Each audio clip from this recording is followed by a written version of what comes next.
Dans son idéologie raciste et génocidaire, Kagame a demandé aux Hutus et aux enfants des Hutus de toujours demander pardon pour les fautes de leurs pères. Demander pardon pour les fautes des ancêtres, c'est un acte biblique et c'est un acte de guérison. Mais Kagame prononce de telles paroles dans un esprit raciste avec le souci d'humilier et de mettre à genoux pour toujours tous les Hutus. Après ces paroles de Kagame, il devient malaisé et inconfortable de demander aux Hutus de demander pardon, parce que justement, ça rappelle ces paroles de Kagame. Et pourtant, il faut le faire, non pas dans le souci d'humilier les Hutus, mais plutôt dans le souci de rendre la dignité humaine aussi bien aux Hutus qu'aux Tutsis. La façon atroce dont les Interahamwe ont massacré les Tutsis au nom des Hutus, ceux-ci ne devraient pas avoir peur ni honte de se tenir dans la brèche pour demander pardon. Mais pas dans le même esprit de peur et d'hypocrisie d'Oba Moriki et ses compagnons, mais dans un esprit de liberté des enfants de Dieu. Restez bénis et à demain. Je me souviens, il y a 25 ans, nous étions réunis dans une ville appelée Detmold en Allemagne.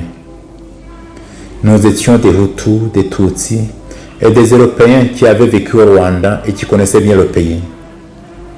Il y avait parmi nous des religieux, des pasteurs, des prêtres et des laïcs.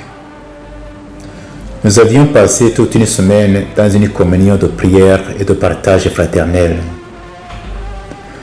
Mais le soir du dernier jour de notre rencontre, nous avons vécu quelque chose d'extraordinaire. Les Tutsis qui étaient venus du Rwanda, quelques-uns étaient même nos amis, on se connaissait très bien, ils nous ont raconté leur calvaire pendant le génocide. Mais ils disaient tout cela dans un ton fraternel, sans haine ni rancune. Lorsqu'ils nous racontaient le mal qui a été fait à eux et à leur famille, les Hutus qui étaient là furent pris de pitié et de compassion. Les uns commencèrent à pleurer, d'autres s'agenouillèrent en disant ceci: vous les Tutsis ici présents, nous vous demandons franchement pardon pour ce mal extrême que les nôtres vous ont fait. Les Tutsis qui étaient là furent touchés par ce geste des Hutus. Les uns se levèrent pour les embrasser et les consoler en disant ceci: votre douleur compatissante et votre demande de pardon nous ont touché le cœur et nous nous sentons franchement soulagés. Mais d'autre part, nous aussi les Tutsis ici présents, nous devrions demander pardon aux Hutus. Oui, nous demandons pardon pour les peines et les souffrances que les nôtres ont fait subir aux Hutus tout au long de l'histoire de notre pays. Les Européens qui étaient là furent étonnés et ils disaient ceci: c'est la première fois que nous entendons des paroles pareilles parmi les Rwandais. Nous aussi, en tant qu'Européens, nous demandons pardon aux Rwandais parce que nous avons une responsabilité dans les malheurs qui ont frappé les Rwandais. Nous demandons pardon parce que nos pays ont complètement abandonné les Rwandais à leur sort pendant les périodes les plus difficiles de leur histoire. Et enfin, après tout cela, nous nous sommes assis et se fit le silence. Après quelques instants, quelqu'un se leva et rompit le silence en disant ceci: je suis sûr que ce qui vient de se passer ici, c'est un miracle qui vient de Dieu. Je pense, disait-il, que nous devrions mettre par écrit ce que nous venons de vivre ici et inviter les Rwandais, nos compatriotes, à écouter la souffrance de l'autre, à se tenir dans la brèche et à demander pardon. Nous avons composé cet écrit et nous l'avons appelé Confession de Detmold. Detmold, c'est cet endroit où nous étions réunis. Vous pouvez trouver cette confession traduite en plusieurs langues sur son site confessiondedetmold.com ou sur la chaîne YouTube Dr. Fulgence Loaiza. Parmi les gens qui ont signé cette confession, quelques-uns sont morts. Mais je ne doute pas que le Seigneur, notre Père commun, les a reçus dans son royaume éternel. À sa publication, c'est-à-dire à la fin de l'année 1996, cette confession a été différemment accueillie et appréciée. Tandis que beaucoup l'appréciaient hautement et disaient que c'était le seul chemin que les Rwandais devraient emprunter pour arriver à la vraie réconciliation, d'autres s'y opposaient carrément, et parmi ceux-ci on pouvait trouver quelques prêtres et pasteurs.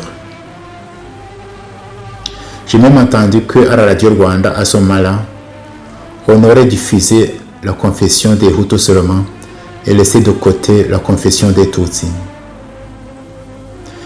Mais moi je pense que cette confession peut être une grande source d'inspiration pour la vraie réconciliation des Rwandais, c'est-à-dire la réconciliation entre les Rwandais eux-mêmes, mais aussi la réconciliation entre les Rwandais et leur histoire.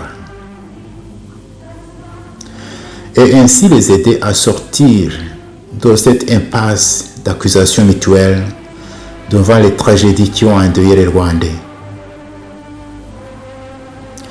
Je conseillerais aussi à ceux qui liront cette confession de ne pas s'attarder inutilement sur sa lettre, mais plutôt sur son esprit. Il y a 3 leçons que nous pouvons tirer de cette confession. La première leçon est celle-ci.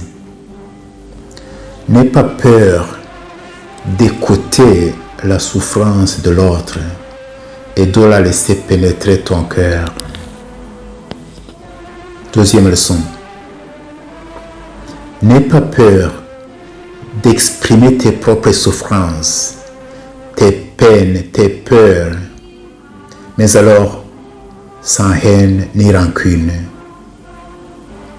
Troisième leçon.